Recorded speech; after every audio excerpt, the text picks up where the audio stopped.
Magandang araw po sa inyong lahat.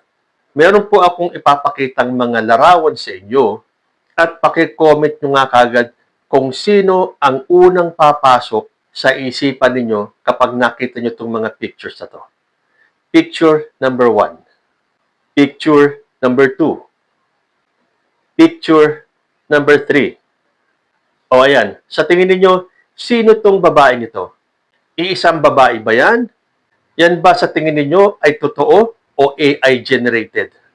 Tanong ko sa inyo, meron ba siyang pagkakahawig sa ating unang ginang na si Lisa Marcos? Kasi po, alam nyo, itong mga DDS, pinapakalat itong mga pictures na to at gusto nilang isipin ng taong bayan na ito ay si First Lady Lisa. Para bang nung nilabas nila yung fake polvoron video ni President Bongbong Marcos na unang tingin mo pa lang, alam mo na hindi si President Bongbong Marcos yun. Pero hanggang ngayon, pinagpipilitan pa rin ni Harry Roque na authenticated daw yung video at yun daw ay si Bongbong Marcos. Nakita nyo ang kabobohan ng mga taong ito? Ginagawa nila tayong bobo, pero ang katunayan niyan, sila po ang lumalabas na bobo. Paniwalain ba naman tayo na si President Bongbong Marcos yung sumisinghot ng at kahit na bukong-buko na hindi si Bongbong Marcos yun, ipagpipilitan pa rin nila na yan ay si Bongbong Marcos. O lumipas ang panahon, pinag-uusapan pa ba yun? Bihira na kasi alam ng taong bayan na peke yun. Na kahit na anong pilit ng kampo ng mga DDS, lalo na nitong si Harry Roque, para lang wag mapahiya sa mga DDS supporters, ipagpipilitan nila na yan ay si Bongbong Marcos. Magtanong kayo sa mga DDS, marami pa rin ang magsasabing si Bongbong Marcos yung nasa fake polvoron video. Iba na kasi talagang utak nila eh. Gusto nilang paniwalaan yung gusto nilang paniwalaan kahit na alam mo na hindi dapat paniwalaan. Ito naman ngayon, pinalalabas ng mga DDS na ito ay si Lisa Marcos. In fact, kung yan lang sana mga pictures na yan, okay na, magpalabas sila ng magpalabas ng kahit na ano.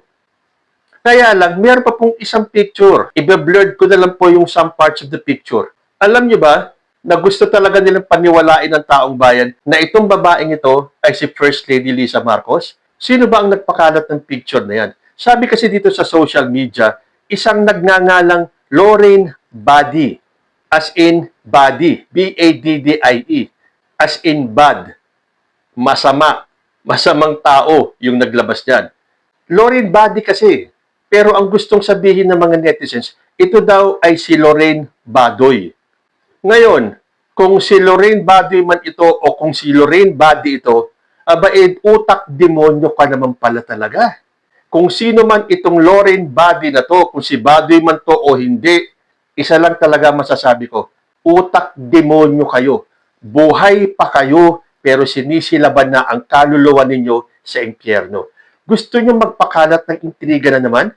Sabi pa kasi dito sa post ni Lorraine Badi, a video and photo of Bongbong Marcos and Lisa Marcos indulging in drugs have come out. This happened purportedly while he was president. Official business, Malacanang owes the people explanation. Anong kailangan nila ipaliwanag? Hindi naman sila yan. Hindi naman yan si First Lady. Unang tingin pa lang, hindi po yan si First Lady Lisa. Pero itong mga demonyong ito, kasi wala ako ibang ma-describe sa kanila eh. Kung sino man ang nagpapakalat ito, mga demonyo kayo. Sukdulan ang kabastusan ninyo. At sabi ko nga kanina eh, kung sa tingin nyo buhay pa kayo, talagang sinusunog na po ang kaluluwa ninyo sa impyerno. And yet, marami pa rin mga DDS ang maniniwala na si First Lady Lisa nga yan. Ganun na po nalaso ng mga katulad ni Lorraine Badi ang mga DDS. Sa bagay mula naman sa puno nila na si former President Rodrigo Duterte, sa mga anak niya, kay Sara Duterte, kanila Amy Marcos, at lahat na sa kanila. Yan po ang style nila, magpakalat ng intriga. At kahit na napakadaling i-debunk.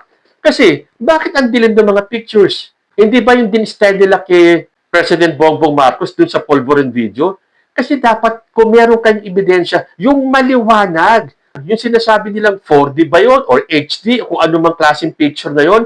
Yung talagang masasabi mong totoo. Bakit pag magpapakalat sila ganito mga intriga, ang didilim ng pictures? yung video na sinasabi nitong si Lauren Body na meron daw si video itong mag-asawang ito. At group pa daw ha. Ito sa ganitong pagkakataon, hindi na dapat ito pinalalampas ng ating otoridad. Sobra-sobra na pong pambababoy ito sa Marcos family.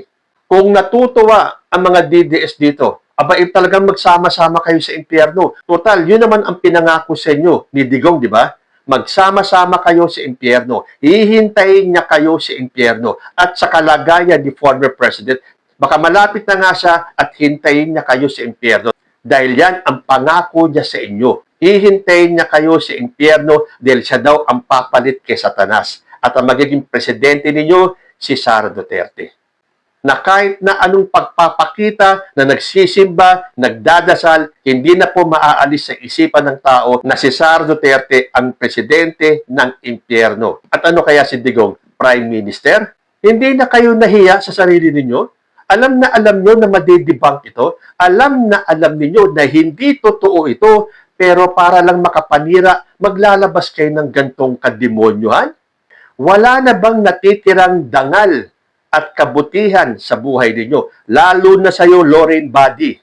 Totoo man o hindi na si Lauren Body ito, talagang anong klaseng tao kayo? Punong-puno pala talaga ng kademonyohan ang inyong pagkatao. So, ang hinihiling po natin, dapat this time, kumilos na po ang otoridad. Kung napabayaan nila yung kaso ng fake polvoron video ni President Bongbong Marcos, dapat ito kumilos na kayo. Sumusobra na po kasi sila eh. Kapag hindi pa kayo kumilos at habulin ang mga gumawa nito, baka sa susunod niyan, may video na lalabas na family na ang gagawin. Hindi po malayo yan. Dahil ganyang kademonyo ang isipan ng mga DDS na to. Akala kasi ng mga DDS na to at itong si Lauren Body, marami silang mapapaniwala. Yes, meron natural. Ang mga DDS na kahit na alam nila na hindi si Lisa Marcos yan, kailangan nilang maniwala. Kasi hindi na sila DDS kung hindi sila maniniwala sa kasinungalingan. Yan po ang isang requirement para maging DDS ka. Maniwala ka kahit na alam mo na ito ay kasinungalingan lamang. So sa mga nag-post ito at sa mga nagpapakalat ito, maghintay kayo at Diyos ang maniningil sa inyo. At lagi kong sinasabi yan, makaligtas man kayo dito sa lupa, pagdating sa paghuhusga, one-on-one kayo ng ating Panginoon Diyos. Paano nyo ipapaliwanag sa ating Panginoon Diyos ang kademonyohan na ginawa nyo dito sa lupa? Kayo po, naniniwala ba kayo rito na ito ay si First Lady Lisa Marcos?